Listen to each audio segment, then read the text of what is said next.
Hello students, welcome to our channel vision Guru. So ఇవాళ మనం 10th class AP 10th class public ఎగ్జామ్స్కి సంబంధించి biological science ఎగ్జామ్స్కి సంబంధించి very very very important questions అనమాట. So 1 mark questions, అలాగే మనకి 4 marks questions, 8 marks questions, diagrams. So last moment preparation అనుకోవచ్చు ఒక రకంగా మనం చెప్పాలి అంటే. సో ఇదే విధంగా మనం హిందీ ఎగ్జామ్ అప్పుడు కూడా లాస్ట్ డే ప్రిపరేషన్ అని చెప్పేసి సో గన్ షాట్ క్వశ్చన్స్ చెప్పడం జరిగింది. మనకి 100% క్వశ్చన్స్ అన్నీ కూడా అందులో నుంచే ఇవ్వడం జరిగింది. సో అదేవిధంగా బయాలజీకి సంబంధించి కూడా మనం ఇప్పుడు అక్కడ ఇంపార్టెంట్ క్వశ్చన్స్ అనేవి ఈరోజు డిస్కస్ చేద్దాము. సో లాస్ట్ డే ప్రిపరేషన్లో ఇవన్నీ మనకు వచ్చా రావా, మనం నేర్చుకున్నామా లేదా, ఇవన్నీ మనం మళ్ళీ రివైజ్ చేసామా లేదా అని ఒకసారి చెక్ చేసుకోండి, ఓకేనా. సో ఇక్కడ డెఫినేషన్స్కి వచ్చేసరికి మనకి 1 మార్క్ క్వశ్చన్స్లో మనం చెప్పుకున్నాము ఆల్రెడీ. ప్రీవియస్ నేను ఒక 3 మోడల్ పేపర్స్ అనేవి అప్లోడ్ చేయడం జరిగింది. ఒకసారి చూడకపోతే ఒకసారి అది కూడా చూడండి. సో అందులో మనం చెప్పుకున్నాం సెక్షన్ 1లో 1 మార్క్ క్వశ్చన్స్ 6 ఇస్తారు. సో ఇందులో ఎక్కడ కూడా చాయిస్ లేదు, 6 క్వశ్చన్స్ ఖచ్చితంగా రాయాల్సి ఉంటుంది. సో అందులో ఏంటి అంటే డెఫినేషన్స్ అడుగుతారు, అలాగే ఫుల్ ఫామ్స్ అడుగుతారు, స్మాల్ డయాగ్రామ్స్ ఉంటాయి, ఓన్ సజెషన్స్కి సంబంధించి క్వశ్చన్స్ ఉంటాయి, ఇలా మనం చెప్పున్నాము. సో అందులో డెఫినేషన్స్ అనేవి చాలా ఉన్నాయి కదా, మరి అందులో ఇంపార్టెంట్ ఏంటి అంటే అవి ఈరోజు మనం చెప్పుకోబోతున్నాము. సో ఇక్కడ చూస్తే మనకి ఇక్కడ డెఫినేషన్స్ చూడండి. Define photosynthesis, define aerobic respiration, define anaerobic respiration. So ఇక్కడ మనకి anaerobic రెస్పిరేషన్ అడిగినప్పుడు as per the text book answer అనేది ఉండాలన్నమాట, ఓకేనా. Right the balanced chemical equation of photosynthesis. ఇక్కడ మనము కెమికల్ ఈక్వేషన్ అడిగినప్పుడు ఆరో మార్క్కి పైన లైట్, కింద ఫ్లోరోఫిల్, ఇది కూడా రాయాలన్నమాట, మస్ట్గా అది రాయాలి. What are the factors and products of photosynthesis. ఇక్కడ ఏంటి అంటే ఎండ్ ప్రోడక్ట్స్, బై ప్రోడక్ట్స్ కూడా రాయాల్సి ఉంటుంది. Write the examples for parasitic nutrition.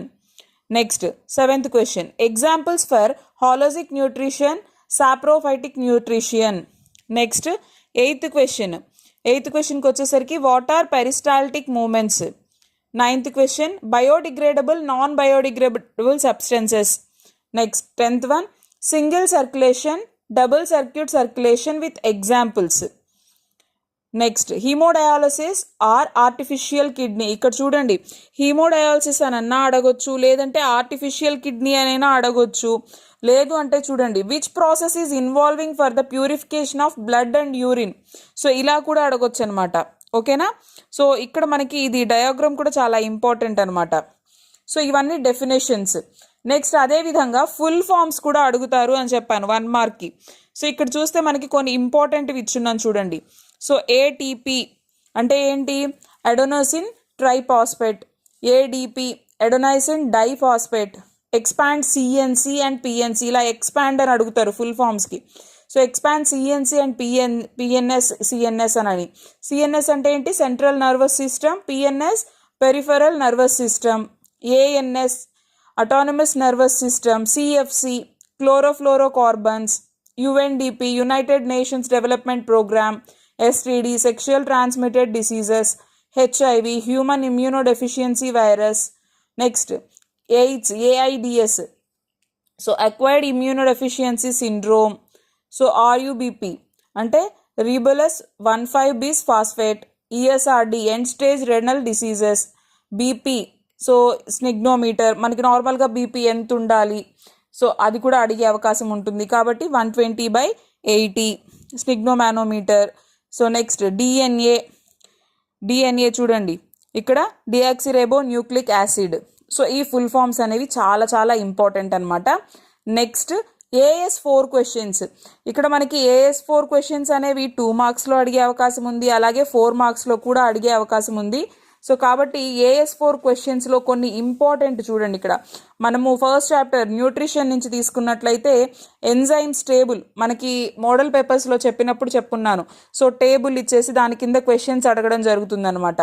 So అలా చూసుకోవాల్సిన టేబుల్స్లో ఇక్కడ మనకి 4 అనేవి చాలా important. Enzymes table nutrition chapter నుంచి, అలాగే రీప్రొడక్షన్ చాప్టర్ నుంచి hormonal table. Next control and coordination. So ఇక్కడ brain table. So same chapter అనమాట, కంట్రోల్ అండ్ కోఆర్డినేషన్స్లో వచ్చేసి ఫైటో హార్మోన్స్. సో ఇవి ఇంపార్టెంట్ అనమాట, ఇవి కూడా చూసుకోవాలి. నెక్స్ట్ ఇంపార్టెంట్ డయాగ్రామ్స్, పిక్చర్స్ చూడండి.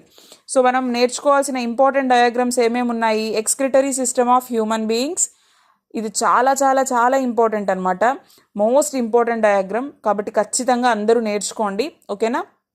Next respiratory system of human beings, sectional view of human heart, human brain, male reproductive system, అలాగే female reproductive system, human alimentary canal, LS of flowers. So LS అంటే ఏంటి? Longitudinal sectional of flowers, nerve cell. So ఇదనమాట మనకి important diagrams. So ఇవన్నీ మంచిగా practice చేసుకోండి, ఓకేనా. Next section 4కి సంబంధించి 8 మార్క్స్ క్వశ్చన్స్ అనమాట. సో ఈ 8 మార్క్స్ క్వశ్చన్స్ ఏంటి? ఇక్కడ ఇంటర్నల్ చాయిస్ ఉంటుంది కదా, 16th 17th క్వశ్చన్స్. 16 క్వశ్చన్లో ఏఆర్బి ఇస్తారు, 17thలో కూడా ఏఆర్బి ఇస్తాడు. సో ఈ క్వశ్చన్స్కి ఇక్కడ మనం ఇచ్చినటువంటి క్వశ్చన్స్ చాలా చాలా ఇంపార్టెంట్. సో ఫస్ట్ క్వశ్చన్ ఏంటి అంటే చూడండి, chlorophyll is essential for photosynthesis. So ఇక్కడ ఎక్స్పెరిమెంట్స్ నేర్చుకోవాలి మనము, ఎక్స్పెరిమెంట్స్ అనేవి చాలా important. So carbon dioxide is essential, otherwise ఇంకొకలాగా ఎలా అడగొచ్చు, carbon dioxide released from photosynthesis. Money plant experiment, respiration, lime water turns into milky, ఇవి చాలా ఇంపార్టెంట్. వీటికి ఆల్టర్నేట్గా మెకానిజమ్స్ నేర్చుకోవాలన్నమాట, అంటే మనకి ఇంటర్నల్ చాయిస్ కింద ఇవి అడిగే అవకాశం ఉంటుంది, ఓకేనా. సో ఇవి మనకి చాలా చాలా ఇంపార్టెంట్. అలాగే మైక్రో డయాగ్రామ్స్, చిన్న డయాగ్రామ్స్ ఉంటాయి కదా, సో టెక్స్ట్ బుక్ మీరు రిఫర్ చేసి చిన్న చిన్న డయాగ్రామ్స్ ఏవైతే ఉంటాయో అవి 1 మార్క్కి ఇంపార్టెంట్. సో దాని మీద కూడా ఒక క్వశ్చన్ అడుగుతారు. సో కాబట్టి ఇవి నేర్చుకోవాలి. అలాగే డిఫరెన్సెస్ మనల్ని అడిగినప్పుడు ఏవి ఇంపార్టెంట్ అనేది కూడా నేను మోడల్ పేపర్ ఎక్స్ప్లెయిన్ చేసినప్పుడు మీకు చెప్పాను, అందులో ఒకసారి అది కూడా చూసుకోండి. ఆ వీడియోస్లో మీరు చక్కగా స్కిప్ చేయకుండా విన్నారు అంటే మీకు బాగా హెల్ప్ అవుతుంది, ఓకేనా. డిఫరెన్సెస్లో మనము ఏం నేర్చుకోవాలి, డిఫరెన్సెస్ మీద ఒక క్వశ్చన్ అయితే ఖచ్చితంగా ఉంటుంది.